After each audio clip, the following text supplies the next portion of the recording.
আসসালামু আলাইকুম। কিভাবে শিখবো ইউটিউব চ্যানেলের আরও একটি নতুন ভিডিওতে আপনাকে স্বাগত জানাচ্ছি। প্রিয় দর্শক, আজকের ভিডিওতে আমরা মাইক্রোসফট এক্সেলের খুব সুন্দর একটি ট্রিক দেখব। আজকের ভিডিওতে আমরা মাইক্রোসফট এক্সেল থেকে কিভাবে আমাদের পছন্দ মতন যতটুকু ইচ্ছে হয় ততটুকু রেঞ্জকে আমরা কিভাবে পিকচারে কনভার্ট করব। তাহলে বন্ধুরা, চলুন আর কথা না বাড়িয়ে আমরা সরাসরি মাইক্রোসফট এক্সেলে চলে যাই।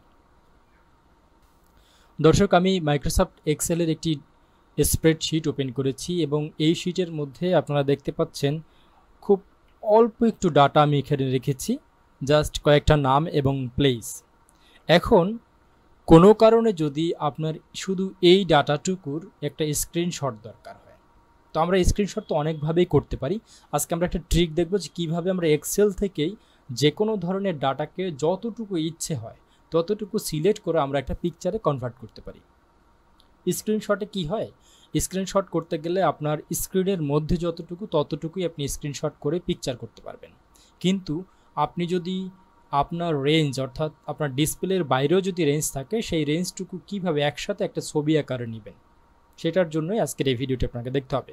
প্রথমত যেটা করতে হবে, আপনি যতটুকু রেঞ্জের মধ্য থেকে স্ক্রিনশট বা ছবি নিতে চান ঠিক ততটুকু রেঞ্জকে সিলেক্ট করবেন। তো আমি ধরুন এইটুকু রেঞ্জ সিলেক্ট করলাম। সিলেক্ট করার পরে এরপরে আমরা কি করব, এটাকে রাইট ক্লিক করে কপি করতে পারি অথবা কন্ট্রোল সি দিয়েও কপি করতে পারি। আমাদের কপি হয়ে গেলে এরপর আমাদেরকে কি করতে হবে, এই যে হোম মেনুতে থাকা অবস্থায় আমাদের বাম পাশের প্রথম যে এরিয়াটা রয়েছে সেটা হচ্ছে ক্লিপবোর্ড এরিয়া। এই ক্লিপবোর্ড এরিয়ার মধ্যে পেস্ট নামের একটি অপশন রয়েছে। আমরা এই পেস্ট অপশনের অ্যারোতে ক্লিক করলে আমাদের সামনে এরকম অনেকগুলো অপশন আসবে। তো এখান থেকে আমরা যদি একটু নিচের দিকে তাকাই তাহলে আপনারা দেখতে পারবেন যে পিকচার, এই পিকচার আপনি যদি ক্লিক করেন, ক্লিক করার পরে আপনার সামনে আমাদের যেইটুকু রেঞ্জ আমরা সিলেক্ট করছিলাম সেই রেঞ্জটুকু কিন্তু এখানে পিকচার আকারে সেভ হয়ে গেছে।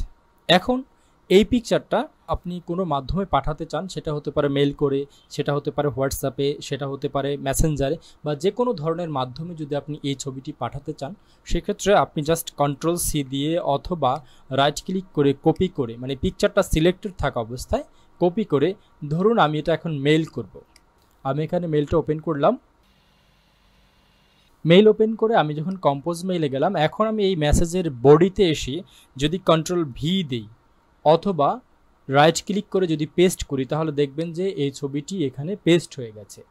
এরপর আপনি যদি ধরুন যে মাইক্রোসফট ওয়ার্ডের মধ্যে এটাকে পেস্ট করতে চান, সেক্ষেত্রেও মাইক্রোসফট ওয়ার্ড আপনি ওপেন করে যদি কন্ট্রোল ভি দেন বা রাইট ক্লিক করে পেস্ট করেন তাহলে দেখবেন যে এটাও ছবি আকারে এখানে চলে আসছে। এখন এই ছবিটি নিয়ে আপনি যে কোনো জায়গায় কাজ করতে পারেন এবং মজার ব্যাপার হচ্ছে এই ছবিটি কিন্তু পিএনজি, আপনি যে কোনো জায়গায় ব্যবহার করতে পারবেন। তাহলে আশা করি বন্ধুরা আজকের এই ছোট্ট ট্রিকটি আপনার ভালো লেগেছে। যদি আজকের এই ট্রিকটি আপনার ভালো লেগে থাকে তাহলে অবশ্যই ভিডিওটিতে একটি লাইক দিবেন, আপনার সুন্দর একটি মতামত অবশ্যই দিয়ে যাবেন। আর আপনি যদি এই চ্যানেলে নতুন হয়ে থাকেন তাহলে রিকোয়েস্ট করব যে চ্যানেলটিকে সাবস্ক্রাইব করতে ভুলবেন না এবং পাশে থাকা বেল আইকনটি অবশ্যই অন করে দিবেন। পরবর্তীতে কিভাবে শিখবো ইউটিউব চ্যানেলের ভিডিও দেখার আশা রেখে এখানেই শেষ করছি। সেই পর্যন্ত সবাই ভালো থাকুন, সুস্থ থাকুন। আল্লাহ হাফেজ।